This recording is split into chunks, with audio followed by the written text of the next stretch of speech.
I always thought the stories about the dark web were exaggerated. You know the ones, tales of hackers, hitmen, and cursed websites that ruin your life if you're stupid enough to click the wrong link.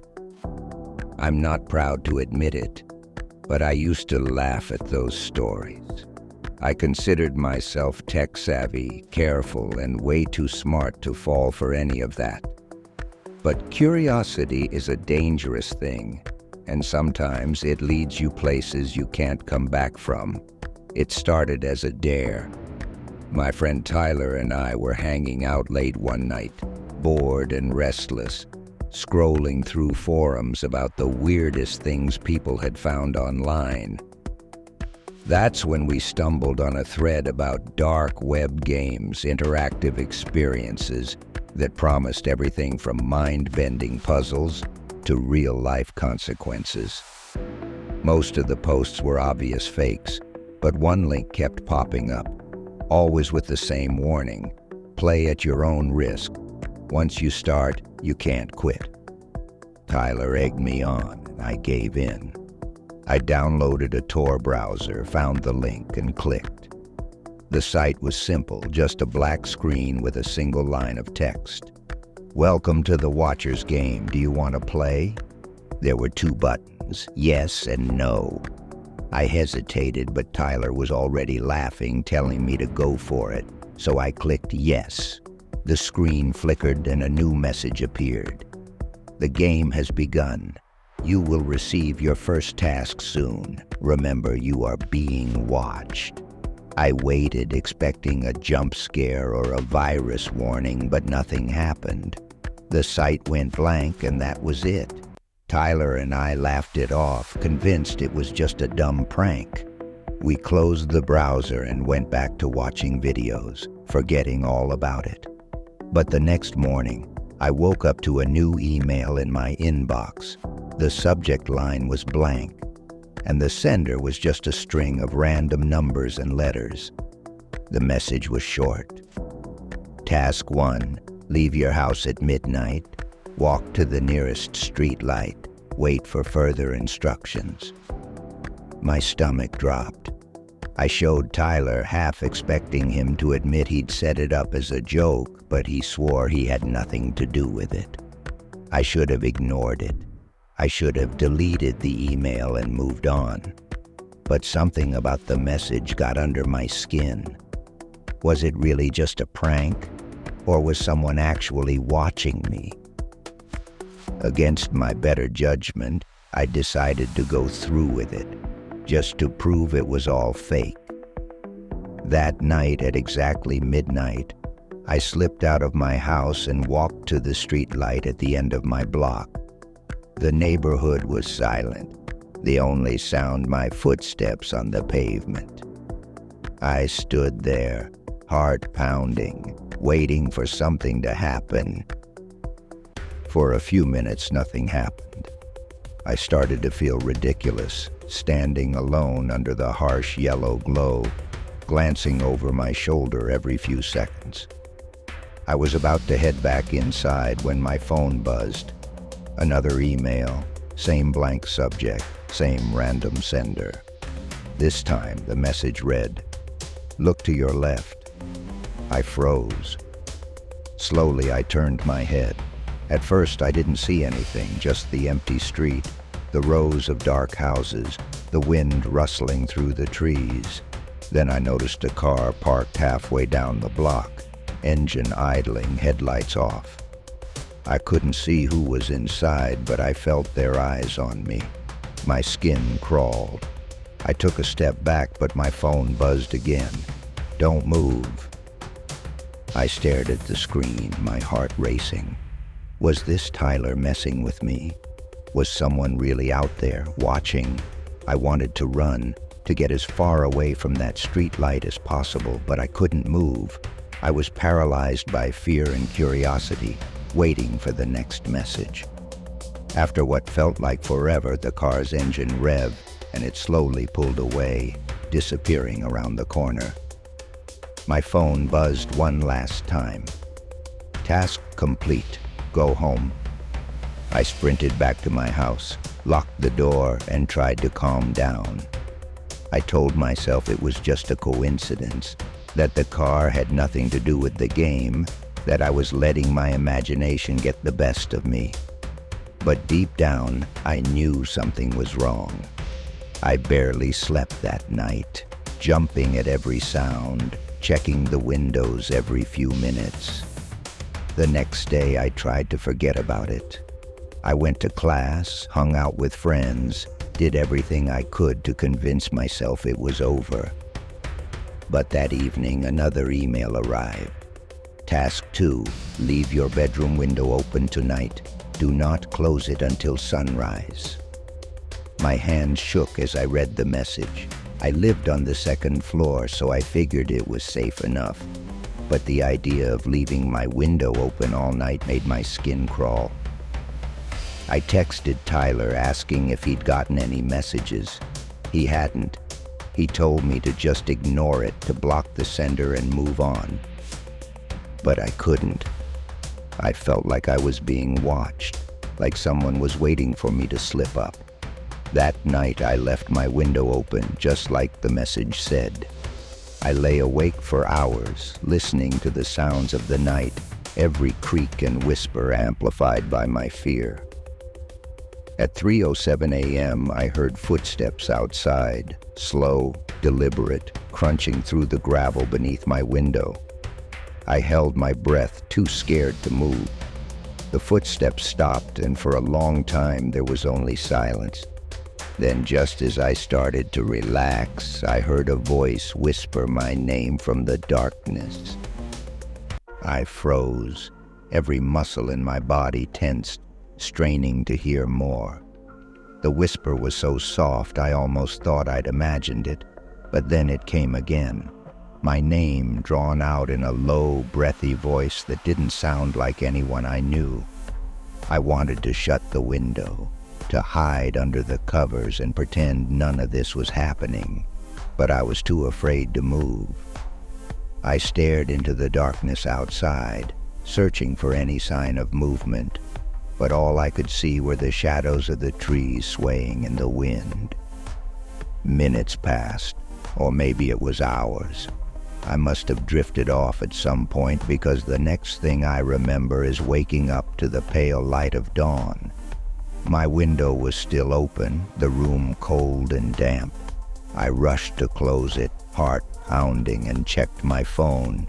No new messages. I tried to convince myself it was over, that the game had ended, but I couldn't shake the feeling that I was being watched. For the next few days, nothing happened. I started to relax, telling myself it had all been a weird prank, maybe some elaborate social experiment. But then, late one night, another email arrived. Task 3. Take a photo of yourself in the mirror at exactly 3:33 a.m. Send it to this address. The message included an attachment, a photo of me standing under the streetlight on the first night, taken from a distance. I hadn't seen anyone there, hadn't heard a camera click, but someone had been watching. I wanted to ignore the task, to delete the email and pretend I'd never seen it. But the fear was too strong. What if they were still out there, still watching? What if something happened to me or to Tyler if I didn't play along? So at 3:33 a.m., I stood in front of my bathroom mirror, phone in hand, and snapped a photo. My reflection looked pale and haunted, eyes wide with fear. I sent the photo to the address, my hands shaking. Almost immediately, I got a reply. Good. You're learning to follow instructions. The next task will come soon. That was it. No threats, no explanations, just the promise that the game wasn't over. I started to feel trapped, like I was caught in a web I couldn't escape. I stopped going out at night, stopped answering unknown numbers, stopped trusting anyone I didn't know. But the worst part was the feeling that I was never alone. I'd catch glimpses of movement in the corner of my eye, see strange cars parked outside my house, hear footsteps behind me when I walked home from class. I started to wonder if the game would ever end, or if I'd spend the rest of my life looking over my shoulder, waiting for the next task. I became obsessed with finding a way out. I scoured forums and message boards, searching for anyone who'd played the game or experienced something similar. Most of what I found were dead ends, urban legends, creepypasta, stories that sounded fake or unfinished. But every so often I'd stumble on a post that felt real. People describing the same emails, the same feeling of being watched, the same escalating sense of dread. Some claimed they'd managed to break free by ignoring the tasks, but their accounts always ended abruptly with no follow-up, no closure. Others warned that the game never really ended, that once you started, you were marked. I tried to talk to Tyler about it, but he just got angry. "You're letting this get to you," he said. "It's just some loser messing with your head. Block the emails and move on." But I couldn't. Every time I tried to ignore a message, something strange would happen. A power outage, a knock at the door in the middle of the night, a new photo sent to my phone showing me somewhere I'd been that day. It was like the game was reminding me that it was always watching, always waiting for me to slip up. The next task came a week later. Task 4. Leave your phone on your front porch at midnight. Do not check it until sunrise. I hesitated, afraid of what might happen if I left my only lifeline outside. But the fear of what might happen if I didn't was even stronger. So at midnight, I placed my phone on the porch, locked the door, and sat awake all night, staring at the ceiling, listening for any sound. When the sun finally rose, I opened the door and found my phone exactly where I'd left it. But there was a new photo in my gallery, one I hadn't taken. It was a picture of me, sleeping in my bed, taken from just inside my bedroom door. That was the moment I realized this wasn't just a game. Someone had been inside my house. Someone had stood over me while I slept, close enough to take a picture. I felt sick, violated, more afraid than I'd ever been in my life. I called the police, showed them the emails and the photos, but they couldn't trace the sender. They told me to change my locks, to be careful, but I could tell they didn't really believe me. To them, it was just another weird internet story. But I knew better. I knew the game was real and that it wasn't over.